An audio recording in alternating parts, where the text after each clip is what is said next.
Gente, vocês já imaginaram se tivesse um Masterchef não de culinária, mas de estudo e escrita? O que eu gosto do Masterchef não é tanto a competição, mas é a possibilidade de ver a comida sendo preparada ao vivo, na prática, e acompanhar como os cozinheiros explicam para os jurados ou para as juradas o que eles estão pretendendo com esse molho, com esse vegetal, e aí os jurados falarem, não, toma cuidado com a temperatura, olha só, esse molho tá muito ralo, e depois ver também os cozinheiros em retrospecto, né, refletindo o que eles estavam pensando na hora e por que deu certo e como que eles se surpreenderam com o resultado final. Para a arquitetura, que é o campo onde eu vim, também existem alguns programas de televisão que mostram os bastidores da produção de uma decoração, de um projeto, né? Como o programa Decora e o Missão Design da GNT. A culinária e a arquitetura são campos visualmente muito atraentes, né? E as atividades são muitas vezes feitas em grupo e envolvem discussões muito concretas sobre manuseio, técnicas de preparação de alguma coisa, né? Na arquitetura a gente fala até sobre como segurar um esquadro, né? Quando existiam esquadros.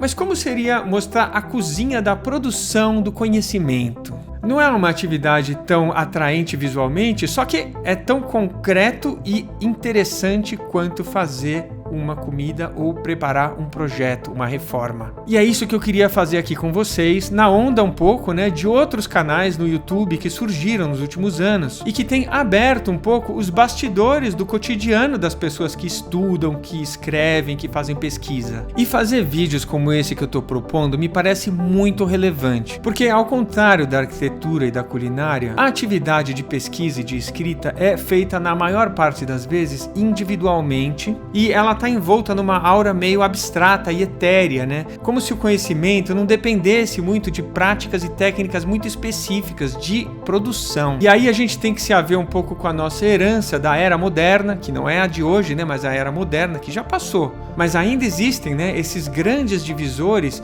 que separam mente e corpo, teoria de prática, como se essas coisas todas fossem separadas. Então é muito legal a gente mostrar o entrelaçamento entre teoria e prática, entre mente e corpo, entre ideia e execução. Desde que eu era estudante universitário, e eu acho que isso acontece com muita gente, eu sempre ficava imaginando como é que era o cotidiano de trabalho do meu professor, da minha professora, ou desse escritor ou dessa escritora que eu admirava, de onde eles tiravam inspirações, como é que eles escreviam os rascunhos deles, como é que eles liam um texto, como é que eles grifam um texto, que é o que a gente vai ver hoje. E é claro, eu ainda tenho curiosidade, né? E eu acho que muitos de nós que somos pesquisadores acadêmicos, a gente comenta, né, isso. Puxa, falta isso, né? Falta uma matéria que explique um pouquinho essas trivialidades que não são desimportantes ou menores, né? E de novo, para mim esse questionamento é um pouco mais natural, talvez, porque eu vim desse campo da arquitetura, poderia ter vindo também da culinária, onde a gente fala muito das técnicas e dos procedimentos concretos e específicos de produção de um projeto, de um desenho. E é uma chance da gente sair também um pouco, né, gente, dessa narrativa de sucesso, ou que apresenta já um produto acabado e bem sucedido, né? Como se não tivesse um monte de percalços, de fracassos, de dúvidas, de problemas na hora de elaborar um artefato qualquer, seja comida, seja um texto ou um projeto. E tudo isso vai ser com a minha ajuda, o mascote das ideias, Lampadinho! Já deu pra ver que eu tô inaugurando aqui no canal um tipo de vídeo que eu quero fazer muito ainda no futuro e que pode falar de escrita, de leitura, de conexão de ideias e várias outras coisas que envolvem o cotidiano de pesquisa. Mas hoje eu queria me concentrar na questão da leitura e dos grifos. Como que a gente lê, como que a gente grifa. E eu tenho certeza que vai ser tão interessante quanto ver um prato sendo feito ou um projeto sendo implementado, simplesmente porque a gente vai ver um texto interessantíssimo de uma escritora americana chamada Ursula Le Guin, ou Le Guin, que se dedicou muito aos gêneros da fantasia e principalmente da ficção científica. Ela viveu entre 1929 e 2018 e é uma das autoras mais importantes da história da ficção científica. Ela escreveu 23 romances, além de contos, poemas, histórias infantis. Pessoalmente eu li esses dois livros dela, né? Os Despossuídos e A Mão Esquerda da Escuridão.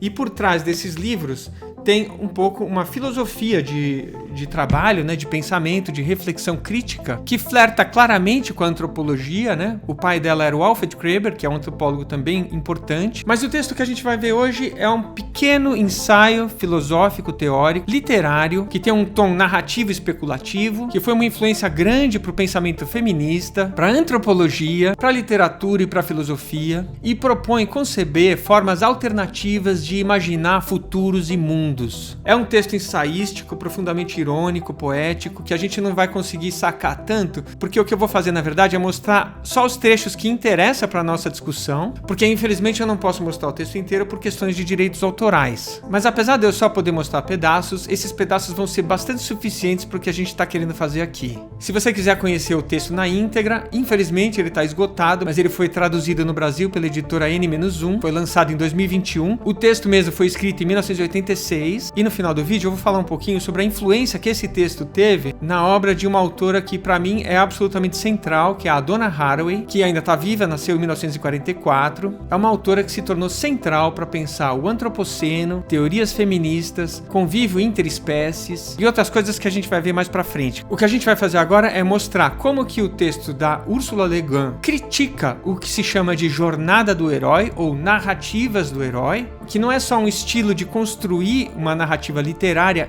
hegemônico nas nossas sociedades, como também é um jeito de pensar a filosofia e a política de um modo geral. Quer dizer, esse texto tem amplas implicações. E ao mesmo tempo a gente vai ver como é que eu vou lendo e grifando esse texto. Faz muito tempo que eu li ele, eu não me lembro muito bem, então eu vou compartilhar com vocês o que eu tô lendo, o que eu tô pensando, por que eu tô grifando um trecho e não outro. E aí eu queria convidar vocês também para acompanhar o canal, porque aqui a gente fala muito sobre estudo e criação de ideias, o que pode interessar não só para pesquisadores, estudantes, mas também todo mundo que gosta de refletir sobre suas ideias de forma crítica e criativa.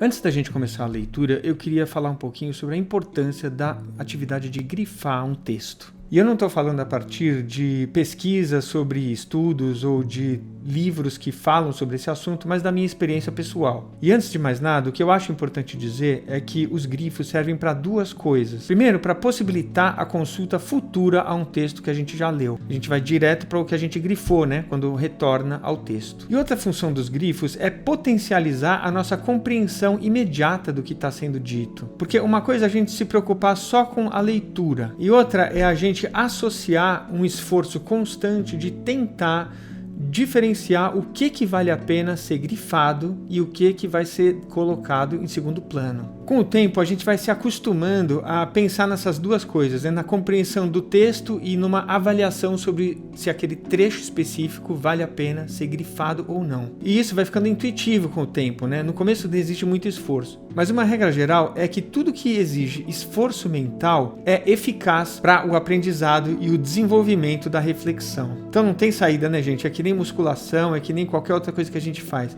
Tudo que a gente se esforça e se cansa no processo gera mais resultado. E o parâmetro inicial para os grifos é grifar o mínimo possível, para sintetizar ao máximo o que a gente está lendo e agilizar as consultas futuras. Só que essa quantidade de grifos, é claro, varia muito em função da densidade de cada texto e dos objetivos pessoais que cada um de nós tem ao ler um texto, né? Às vezes você lê um texto que não é tão importante para você, então você vai grifar menos, evidente, né? E às vezes tem um texto que é muito denso, muito complexo e que exige uma grande quantidade de grifos. Então não existe uma regra geral rígida, mas é só ter em mente que quanto mais a gente grifa, mais a gente dilui o que foi grifado numa quantidade maior de passagens. Outra coisa que a gente vai fazer aqui é grifar em duas cores. E a gente vai passar pelo texto duas vezes. A segunda vai ser bem mais rápida, tá? Mas por que isso? Eu já ouvi muitas pessoas falarem, já aconteceu comigo também, da dificuldade de, quando a gente está lendo, a gente quer grifar tudo, porque tudo parece importante. E isso acontece porque a leitura não é como, por exemplo, quando você está desenhando um desenho de observação, por exemplo, uma pintura, uma música, que você consegue ver a cada segundo o conjunto do que está se formando, né? Você está desenhando, você começa a desenhar assim os pontos principais que estão espalhados na folha de papel como um todo, e aí você vai criando os detalhes aos poucos, sem parar de olhar para o conjunto. A leitura não é assim. você precisa começar de um ponto e você não sabe onde é que vai chegar, né? Por mais que a gente conheça os objetivos de um texto, e eu mesmo estou relendo um texto que eu já conheço, mas eu não lembro direito qual que é o caminho da argumentação, qual que é o objetivo concreto que ela vai estabelecer, quando ela vai falar esse objetivo. Então, a leitura e a atividade de grifar, ela se assemelha um pouquinho com aquela imagem dos cegos que vão tentar reconhecer o que é um elefante. Eu não sei se vocês já viram isso. Então, assim, um cego pega a cauda do elefante e fala assim, o elefante é uma cauda. O outro pega a orelha, o elefante é uma orelha. O outro pega uma perna, o elefante é uma perna. E só depois de muito tempo eles conseguem ter uma visão de conjunto do que é de fato um elefante. Justamente por isso é que muitas recomendações sugerem que a leitura seja feita em 2 passagens. Porque na primeira você está se familiarizando com o texto. Você vai entender mais ou menos a direção que ele vai chegar. E é na segunda que você vai parar e vai olhar. Essa aqui é a passagem mais importante. Comparando com as outras que vêm antes e depois. Porque você já leu. E eu diria até que essa dificuldade de ter uma visão de conjunto inicial do texto também explica por que a gente vai trabalhar com 2 cores principais de grifo. Porque na primeira leitura a gente vai usar amarelos, que é para grifar tudo que a gente tem vontade, sabe? A gente vai ter um critério mais liberal aí, para não ficar empacado nessa necessidade de decidir o que é importante quando a gente nem tem condições de fazer isso. E num segundo momento é que a gente diferencia alguns grifos amarelos dos laranjas, que eu uso a cor laranja, né? Que são os mais importantes. Aqueles que você efetivamente vai usar, ou aqueles aos quais você vai voltar se quiser ter uma ideia do texto rápida no futuro e em poucos minutos. É claro que você pode identificar um trecho laranja logo na primeira leitura, mas o importante é que os grifos vão se consolidar na segunda leitura. E o que eu espero conseguir mostrar aqui é a diferença entre o que vai acontecer quando a gente passar o texto pela primeira vez e pela segunda vez. E antes da gente começar a ler o texto, eu vou falar um pouquinho da cozinha, ou seja, como é que eu preparei essa diagramação aqui. Quem vê pensa que ele sabe cozinhar. Para quem conhece o canal sabe que eu uso muito o Obsidian e é esse aplicativo que a gente vai usar para leitura. No canto inferior esquerdo eu vou indicar aproximadamente o ponto em que a gente está no texto. A gente está no começo, então o vermelhinho é pequeno, né? E depois ele vai aumentando, certo? Em cima aqui eu tenho o título do artigo, a teoria da bolsa de ficção, que é bem estranho, né? E em cima eu tenho as passagens que a gente vai ver seletivamente e comentar. Para essa configuração no Obsidian, eu usei um plugin chamado Charts, que permite construir esse gráfico com facilidade. Eu já mostrei ele num vídeo que está aqui no alto da tela se você quiser consultar os plugins que existem para o Obsidian.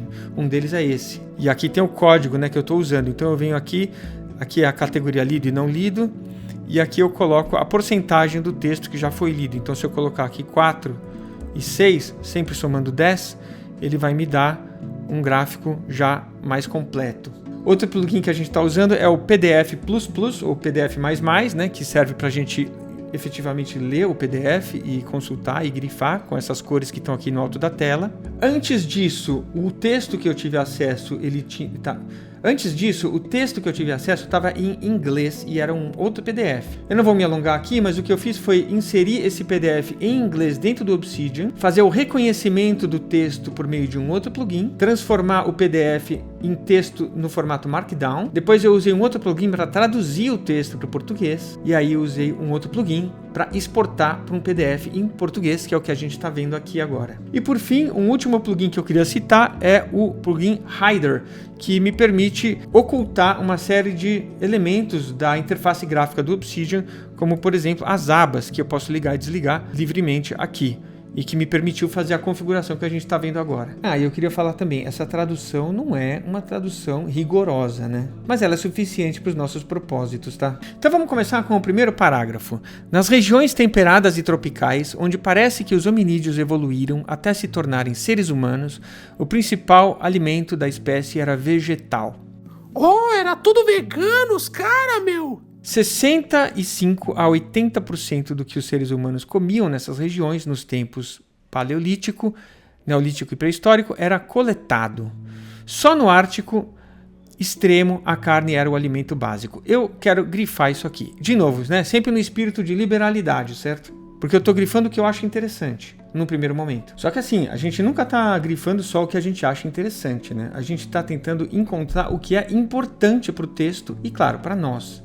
Eu, por enquanto, estou achando isso importante, mas talvez depois eu resolva, na segunda leitura, remover essa parte. Eu não sei qual que é o objetivo do parágrafo, né? Então, seguindo, os caçadores de mamute ocupam de forma espetacular as paredes das cavernas e a nossa imaginação. Mas o que de fato fizemos para permanecer vivos e bem alimentados foi coletar sementes, raízes, brotos, rebentos, folhas, nozes e assim por diante. Então, eu não vou pegar todos esses exemplos aqui que ela está dando, eu prefiro só pegar, por exemplo, uns 2, assim, que eu já entendi o espírito da coisa, né? Então, eu vou grifar. E outra parte aqui que eu achei interessante foi: e nem trabalhávamos duro com isso. E a conclusão: a pessoa pré-histórica comum conseguia viver bem com cerca de 15 horas de trabalho por semana. Em vez de eu grifar a frase inteira, eu vou grifar só essa parte aqui. 15 horas de trabalho por semana. Olhando para esse pedacinho aqui, eu já entendo o que ele está querendo dizer. Porque eu grifei em amarelo logo antes, né? Que a gente não trabalhava duro com isso. Então, por enquanto, eu não estou entendendo muito bem onde é que a Ursula Le Guin está querendo chegar. Vamos para o próximo parágrafo. 15 horas semanais para a subsistência deixou muito tempo para outras coisas. Tanto tempo que talvez os mais inquietos, que não tinham um bebê por perto para dar sentido à vida, nem habilidade para fabricar, cozinhar ou cantar, nem pensamentos muito interessantes para pensar, decidiram sair por aí caçando mamutes. Então ela está associando a caça, ela tá sendo bem irônica aqui, né? E bem assim, mordaz até, né? Ela está falando que quem não tinha bebê, né, ou não sabia fabricar nada, acabou saindo para caçar os mamutes, quer dizer, tá colocando esses caçadores num segundo plano de importância, né? E falou: os caçadores habilidosos voltavam cambaleando com um monte de carne, muito marfim e uma história. Não era a carne que fazia a diferença, era a história. Então, gente, eu não estou sabendo, me parece tudo importante aqui, né? Porque precisa marcar essa crítica que ela faz, né? E esse contraste entre quem caça e quem faz as outras coisas, né? Então eu vou grifar tudo, não tem problema. Só que assim, eu acho que esse último aqui, ele é uma chave de entendimento, ele vai ajudar a gente a entender um pouco o que ela quer dizer. Eu ainda não sei o que faz diferença. Ó, não era a carne que fazia diferença, era a história. A diferença para quê? Não sei, ela não está explicando direito. Ah, olha só, no começo do próximo parágrafo ela diz: é difícil contar um relato realmente envolvente de como eu arranquei uma semente de aveia selvagem da casca e depois outra e outra e mais outra. Ela quer dizer que as atividades mais corriqueiras e comuns eram mais difíceis de criar histórias envolventes. E quem caçava um mamute, apesar de ser uma pessoa que não tinha bebê, não sabia fabricar, cantar ou cozinhar, tinha a possibilidade de construir uma história mais envolvente. Então eu vou grifar esse trecho aqui também de laranja. Então a gente avançou no texto um pouquinho para mais ou menos uns 20%, e aqui nesse trecho ela fala assim: Virginia Woolf escreveu um título em seu caderno, Glossário. Ela havia pensado em reinventar o inglês de acordo com seu novo plano para poder contar uma história diferente. Uma das entradas desse glossário é heroísmo, definido como botulismo. E herói, no dicionário de Woolf, é garrafa. O herói como garrafa, uma reavaliação rigorosa. Agora proponho a garrafa como herói. Então, isso aqui está claro. Esse é o objetivo do texto, né? Está relacionado com o objetivo do texto. Então, vai para a laranja direto. Só que eu vou introduzir agora uma terceira cor de grifo, porque eu geralmente uso verde para destacar referências que os textos fazem a outros textos, o que ajuda na hora da gente voltar e querer saber um pouquinho mais aonde que esse texto leva a gente, né? Então, eu vou grifar essa parte aqui que fala do texto da Virginia Woolf. E aí na página seguinte ela esclarece que ela não está falando da garrafa como herói, ela fala não apenas a garrafa de gin ou de vinho, mas garrafa no sentido mais antigo, de recipiente em geral, um objeto que contém outro. Então esse é o objeto do texto e a gente começa a pensar um pouquinho no título que fala em bolsa, né? Bolsa, garrafa, um recipiente em geral, né? Agora começa a ficar um pouco mais claro onde é que ela quer chegar. E vai para a laranja também. Uma das passagens mais bonitas do texto que eu me lembro de ter lido na primeira vez é essa enumeração de coisas que vem a seguir. Uma folha, uma casca de cabaça, uma rede, um saco, uma tiradeira, uma trouxa, uma garrafa, um pote, uma caixa, um contenedor. Um portador, um recipiente. Faltou uma Tupperware aí, hein? Eu acho tão bonito isso porque a gente imagina zilhões de coisas aí, né? E esse é um exemplo de trecho que eu gosto de grifar em amarelo, apesar de que ele não está demonstrando nenhum conceito, né? Mas a gente não funciona só por teorias ou ideias ou conceitos, né? Mas também por casos concretos. E isso aqui ajuda muito a aterrissar a ideia de um recipiente de forma geral, que é o que a Legan está querendo que a gente pense, né? Então eu vou grifar em amarelo. E aí tem a outra observação dela aqui, ó. O primeiro artefato cultural provavelmente foi um recipiente. Isso também vou colocar em laranja, muito importante, né? E agora vem essa passagem muito legal, onde ela cita implicitamente o filme 2001, dirigido pelo Stanley Kubrick, descrevendo parte das cenas iniciais e finais do filme. Vamos acompanhar. Onde está aquela coisa maravilhosa, grande, longa, dura, um osso, creio eu, com a qual o homem macaco primeiro esmagou alguém no filme 2001 e então, grunhindo de êxtase por ter realizado o primeiro assassinato propriamente dito, lançou ao céu, onde, girando, tornou-se uma nave espacial, penetrando o cosmos para fertilizá-lo e produzir, ao final do filme, um belo feto. Menino, é claro. E aí tem a crítica de gênero, que ela já começa a fazer, claramente, né? Já estava fazendo, né? Mas agora está explícito. Um belo feto flutuando pela Via Láctea sem, curiosamente, nenhum útero, nenhuma matriz, né? Não sei, nem me importo. Não estou contando essa história. Ela é muito mordaz, né? Ela é muito irônica. Então, esse trecho inteiro aqui eu vou colocar como amarelo, claro, mas é um texto que eu gostaria de reler no futuro, se eu voltar para esse texto. E vale a pena ler a íntegra do texto para perceber, né, que o que ela está fazendo é uma aproximação entre o caçador de mamute e uma história que é contada no século XX. Ou seja, ela está falando que essa narrativa da caça e da guerra, ela permeia a história humana, é muito comum. Outra coisa que ela diz é que a história do recipiente, da garrafa e tal, é uma história nova, que é novidade. Mas, ao mesmo tempo, olha só, aqui na sequência ela diz, e no entanto é antiga também. Então, na verdade, as duas histórias são antigas, né? A da espada e a da bolsa. E aí eu vou grifar pulando, olha só, certas passagens em amarelo e depois aqui. Isso é uma estratégia de grifo também, né? Antes da arma, uma ferramenta tardia, luxuosa, supérflua, pulando de novo. Antes da ferramenta que projeta energia para fora, fizemos a ferramenta que traz a energia de volta para casa. Aí está claramente um denominador comum entre a lança, a espada, né, o machado, e a ferramenta que traz energia de volta para casa, né? Uma projeta para fora, outra para dentro. E aí a gente vai mais adiante no texto para falar de uma crítica que ela faz até mesmo a Freud, né? Que teria associado a mulher a uma falta de civilização e até uma falta de humanidade, né? E aí ela vem com um discurso indireto que é quando ela reproduz a fala de outra pessoa. O que você é uma mulher. Talvez nem humana, certamente defeituosa. Agora fique quieta enquanto continuamos a contar a história da ascensão do homem-herói. Então, como ela associa claramente aqui a figura do homem à figura do herói, eu achei bom grifar em laranja, né? Então, mais pra frente, ela vai fazer uma ressalva interessante, que ela diz assim, que ela não é uma humana não agressiva ou não combativa. Sou uma mulher envelhecida e furiosa, desferindo golpes com força, com minha bolsa, enfrentando os delinquentes. E aí tem o tom autobiográfico do texto também, né? É claro que ela tá criando uma figura aqui, né? Mas o principal que eu tô achando é entender que as histórias que envolvem bolsas não são histórias desprovidas de conflito, né? De tensão, né? O importante é que ela diz assim, não me considero uma heroína por isso. É apenas uma daquelas malditas coisas que você tem que fazer para continuar colhendo aveia selvagem e contando histórias. E aí, aqui embaixo, é a história que faz a diferença. De novo, né? Aquela ideia de que é a história que faz a diferença, que a gente viu lá no começo do texto, né? Então, foi a história que escondeu minha humanidade de mim. A história contada pelos caçadores de mamute, né? Então, essa parte aqui toda eu vou grifar de amarelo.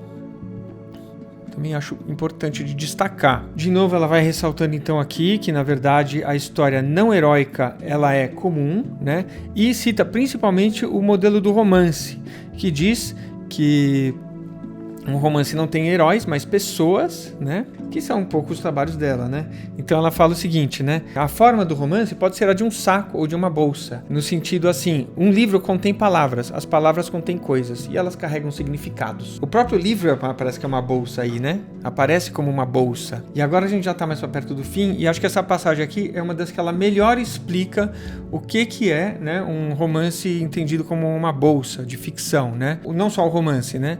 Mas uma obra. Um dos relacionamentos possíveis entre os elementos do romance pode até ser o conflito, mas reduzir a narrativa ao conflito é absurdo. Então vou grifar essa parte aqui de amarelo.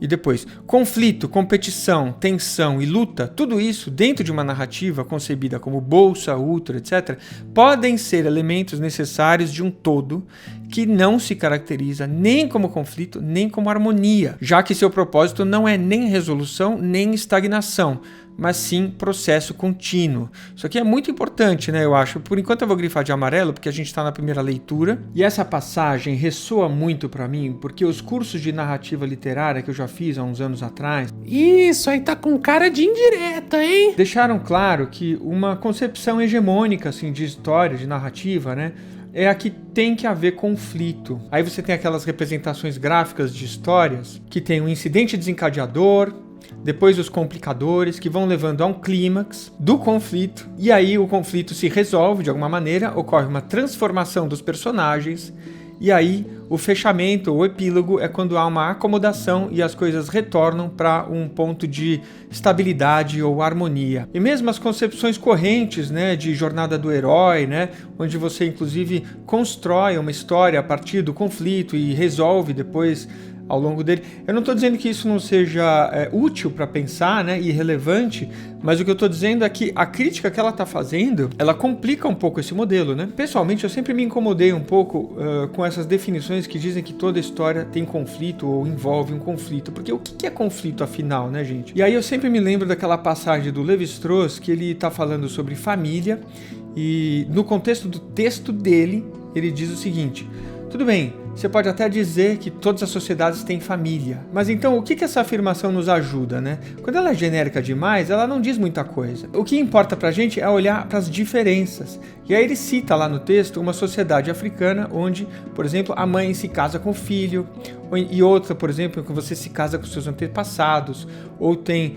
espíritos que estão envolvidos nos arranjos. E principalmente, né, ele mostra que as sociedades modernas estão habituadas a formar famílias a partir de uma combinação probabilística, digamos assim, né? Qualquer um pode casar com qualquer outro. E em contraste, nas sociedades tradicionais, existem regras que dizem mais ou menos as pessoas que são possíveis pretendentes para formar uma família. Enfim, o que importa são as diferenças e afirmações muito genéricas do tipo toda história é definida pelo conflito, exigem um aprofundamento, né, uma complexização, um encontro de diferenças. E acho que a Legan nos ajuda muito a mostrar que as coisas não são bem assim, né? Elas podem ter conflito, como ela falou, só que importa muito mais um processo contínuo, né? E tudo que vai acontecendo aí no meio, né? E é uma ideia mais difícil de ser transmitida, né? Agora, quando a gente lê os textos dela, né, os romances dela, a gente percebe claramente o que a Legan faz, né? Ainda falando um pouquinho de Levi-Strauss, né, que trabalhava ainda dentro desse divisor natureza-cultura, que hoje em dia a gente questiona, dá para dizer o seguinte, que a cultura se manifesta nas diferenças e a natureza se manifesta no igual. A teoria antropológica filosófica está mostrando que os animais também têm cultura, né? E também produzem diferenças. Mas isso não invalida o que eu estava querendo dizer, que é o seguinte: quando você tem afirmações muito gerais, elas caem no que é inevitável. E o que é inevitável não é passivo de escolha, e o que não é passivo de escolha não interessa tanto. Interessa a gente ir além da afirmação de que toda história tem conflito e encontrar um rol de possibilidades e escolhas. E aí, quase no finalzinho aqui, ela também dá mais concretude para essa ideia que ela está falando. Ela está propondo, né, de novo, a ideia de uma história como um processo contínuo, como estava na passagem que a gente viu um pouco atrás, e ela fala assim, uma história cheia de começos sem fim, de iniciações, de perdas, de transformações e traduções, com muito mais truques do que conflitos, bem menos triunfos do que armadilhas e desilusões, cheia de naves espaciais que emperram, missões que falham e pessoas que não entendem, né? O que pode não ser fácil, né? Então ela disse assim, realmente, quem foi que disse que escrever um romance é fácil, né? Mas não disse que é impossível, é isso que ela quer dizer, né? E aí, mais pro finalzinho mesmo, ela vai fazer uma crítica ao campo, né, da ficção científica. A ficção científica é marcada muito pela mobilização da tecnologia, né? E para entender como que as mudanças tecnológicas afetam as histórias, as pessoas, a vida das pessoas, né? Então ela diz, a tecnologia ou a ciência moderna, né, que eu estou vendo aqui, já vou grifando, é um empreendimento heróico, concebido como triunfo e por isso mesmo como tragédia. Então ela associa a ideia de heróico e trágico, né? E aí, então, a defesa dela aqui por uma ficção científica pode ser vista, né, como um campo muito menos rígido e estreito. Vou grifar de amarelo, mas aí ela fala assim, olha, menos um gênero mitológico, porque a tecnologia é tomada como um mito, né, principalmente pelos autores de ficção científica mais clássicos, né, como Asimov, né, que eu tenho na cabeça, que é o que eu conheço também. Mas menos um gênero mitológico do que um gênero realista. Então a ficção científica como um realismo, né, como uma forma de contar o que está acontecendo no presente mesmo, né? Na realidade. Uma forma de pensar o futuro, mas, na verdade, é uma forma de contar o futuro pensando numa reflexão do presente. É um pouco isso aí que ela vai falando também ao longo do texto. E, de novo, vale a pena acompanhar a íntegra do argumento dela, né? Porque é bem mais rico disso aqui que eu apresentei, né, gente? Depois dessa primeira leitura, a gente tem uma ideia geral do que o texto tratou, né? Eu estou assim tentando recompor na minha cabeça, mas ainda é um momento de confusão, pelo menos para mim, né? Eu sei que ela está falando, né, de um tipo de histórias que é mais difícil de ser contada, mas que sempre existiu, história da Bolsa, que entra em contraste com outro, que é uma história heróica, né? Associada ao homem com H maiúsculo, né? Essa categoria hegemônica, dominante, ligada ao gênero, e que está presente não só na ficção científica, né? Mas também até na psicologia, né? Ela citou Freud, na psicanálise, né? E na nossa forma de pensar em contar histórias de modo geral, assim. E é na segunda leitura que essa impressão geral vai tomar forma, né? E vai se consolidar de forma mais precisa e clara. Então vamos retomar agora, focando na construção de sínteses. Então agora, os grifos do parágrafo inicial, vou tentar reduzir eles um pouco. Eu deixei preparado para quando eu retornar esse texto, vai ser fácil, olha só. Isso aqui não estava grifado, eu grifei agora. Regiões temperadas e tropicais, 65 a 80% dos seres humanos comiam, era coletado, ponto. Bateu o olho, já entendeu, né? Tirei essa outra menção aqui que já é feita dos caçadores de mamute, enfatizei só nesse parágrafo só essa ideia, né, de que não trabalhávamos duro com isso, né? Só 15 horas de trabalho por semana. O que tem a ver também, o que combina um pouco com o que eu já ouvi, né, mais especificamente sobre os ameríndios, né? Um beijo aí pros ameríndios! E contradiz muito, né, gente, essa narrativa de que os povos tradicionais se caracterizam pela falta, né? Ou pensam, ou digamos assim, pensam com o estômago, digamos assim, né? Eles precisam sobreviver, eles estão ligados com a necessidade de sobrevivência, né? Eu tô fazendo uma digressão aqui, mas acho que interessa, porque tô resgatando uma ideia do Clastres, né, que é um antropólogo importante, que ele defende a ideia de que as sociedades tradicionais são sociedades da abundância, ao contrário do que a gente acha, né? A gente acha que são sociedades... a gente não, mas existe uma narrativa dominante de que as sociedades tradicionais são sociedades de escassez e, na verdade, elas são, em muitos sentidos, sociedades da abundância. E aí as sociedades da escassez, adivinha quem são, né? A gente que trabalha horas e horas e horas por semana e eles que trabalhavam 15 por semana e tinham tempo para fazer todas as outras coisas que a gente sente falta hoje, né? Muitos de nós nas nossas sociedades vivendo aí sobre os sistemas de produção que a gente vive, né? O nome é capitalista, pode falar, tá? Capitalista. Dá pra ver então que a segunda leitura ela vai levantando também outras coisas, né? Que a gente vai lembrando, né? Vai associando, tá? Por isso que é bom revisitar, né? O texto depois que a gente já leu a primeira vez. Naquele segundo parágrafo que eu não tinha entendido muito bem, eu vou tirar esse trecho em laranja, porque quando eu voltar para esse texto no futuro, eu também não vou entender. Então eu mantive o grifo, mas eu vou deixar ele em amarelo, porque não é a primeira coisa para onde eu vou olhar. O que interessa mais aqui é a afirmação de que um relato do cotidiano, né, da vida cotidiana, é difícil, é pouco envolvente, né? E acho que eu também vou tirar isso aqui porque eu vou falar mais pra frente, né, que o relato do cotidiano é difícil de ser contado, né? São histórias pouco envolventes. Ela vai falar isso melhor depois, então eu vou remover esse grifo. E vamos deixar assim, vamos ver se funciona. Esse trecho eu também não gostei que ele tá em laranja. Por quê? Porque ela tá usando a Virginia Woolf para dizer que a proposta dela é tratar a garrafa como herói. Só que mais pra frente no texto, a gente viu que ela critica a ideia do herói. Então a garrafa não seria nem herói, nem a mulher. A situação do gênero feminino que tem que lidar, que não deixa de ser combativa tal, mas que não se qualifica como heroína, como a gente viu mais pra frente. Eu vou tirar isso aqui, porque ele pode confundir numa segunda leitura, né? Eu acho que o objetivo do texto ele tá melhor explicitado mais adiante. Mas vou manter o verde, porque essa referência da Virginia Woolf pode me interessar no futuro. Essa aqui também vai sair, porque eu acho que tem umas melhores depois. Esse outro parágrafo aqui eu vou deixar em laranja, porque eu acho que essa imagem, né, da ferramenta que projeta energia para fora da arma e a ferramenta que traz energia para casa da bolsa, ela expressa muito bem, né, esse contraste que ela está tentando estabelecer no texto. Só que, como vocês podem ver, o grifo já estava bem selecionadinho, né? Então eu não alterei o que estava grifado, só a cor. Essa é outra passagem que a gente tinha visto, que eu acho importante reduzir o nível de laranja. Então eu deixei só esse aqui como uma palavra-chave, sabe? Às vezes funciona, né? A gente deixa só a palavra-chave.